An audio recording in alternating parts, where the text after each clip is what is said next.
So Paul, you're nearing the end of your first season in Formula One. Looking back, how would you sum things up? I would say relatively quite positive at this moment. There's obviously been some ups and downs this season, but nothing more than a normal, usual year in a Formula One car. You just have to maximise your opportunities when you're given them and take advantage of the points. You've always said that your ambition was to become a Formula One driver. Has it lived up to those expectations?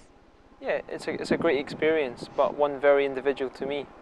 It's something I've worked very hard to achieve since a young child. It's been a goal, an ambition, and the feeling might not be the same to somebody else. You have to take something you've ever dreamed of and be put in that position.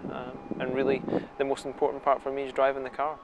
So talk us through some of the highs and lows of this season. I mean, I'm talking as if the season's ended, which of course it hasn't. So the highs may still be to come, but from what you've experienced so far? I think the experience is always the first Grand Prix, something very special, sitting on the grid at Melbourne, equally qualifying at Silverstone in front of a full British crowd, being able to qualify 7th, and then probably the most recent best result in Singapore, 6th place, scoring a lot of points, hopefully to enable us to come 6th in the Constructors' Championship.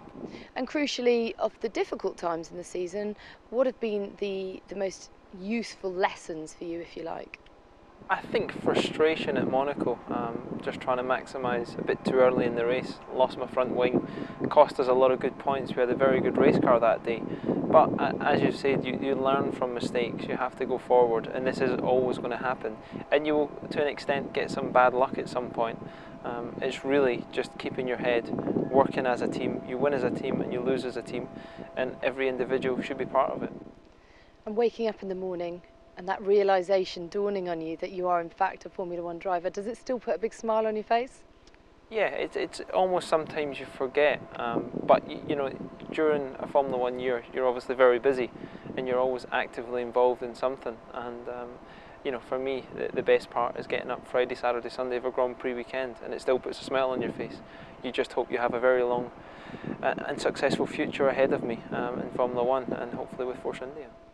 Now, the first ever Formula One Grand Prix to be held on India soil is just around the corner. How are you feeling about that, and what can we expect, and what are you expecting? Feeling very positive. India is obviously a very special part of Force India. Vijay Mallya has obviously built an empire there. He's obviously guided this team to great success. Obviously with the introduction of our new partner Sahara, that's very special for the future. I'm sure it's going to bring some great investment, some great people to build this team even stronger. And India is obviously a very big place for us. There's 1.4 billion people. Cricket is very big, but hopefully we can get Formula One on that radar as well. Do you think you can rival cricket in any sort of way in the hearts and minds of the Indian people? Definitely not. I didn't believe cricket was as big anywhere in the world, but India is a very special place for it. But if we can come a close second, that would be a great result. It's the first time we're going to go, so I'm sure it'll take the people a few years to adjust, but as long as Formula One puts on a great show, as it has done at some Grand Prix this year, that will be a credit to it. You've already visited India. What did you make of it, and what sort of reception did you get from the Indian people? We visited India as part of a PR tour early in the season, and also to build up to the Grand Prix. They're special people, and they certainly, we work with Indians very closely within Force India. Obviously they're part of the team, and very excited. So really we just have to go there, enjoy the week. Equally, it's a big business, and the team, it's important that we try and maximise our performance to try and grab some points for the team. And what of the new circuit? Because obviously many of the circuits this year have been new to you, but the difference is it's going to be new for everyone. Does that kind of level the playing field? It's new for everyone. It can be a benefit to you, it could suit the car, it could be a negative. Really, we'll have to see when we get there. Nobody has that much information on it, but you're always excited as a Formula One driver to drive a new track. Getting up to speed will be key. It will start relatively low, but the grip level will build throughout the weekend, and as long as hopefully you get a good balance by Saturday, you'll be doing well. And you've looked at some of the maps of the circuit, and you must have been told a fair amount. What are you expecting?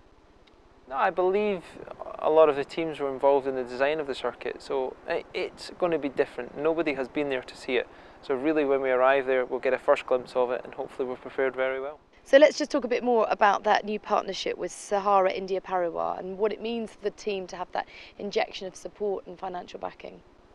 I think it's obviously, the VJ has taken the decision to get somebody else on board. It's great.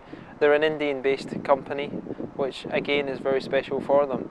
The investment, obviously, we can look to put that other places, but VJ always seems to turn things very well in life, and hopefully that combination of both people bringing to the team will drive us forward and make us a top team.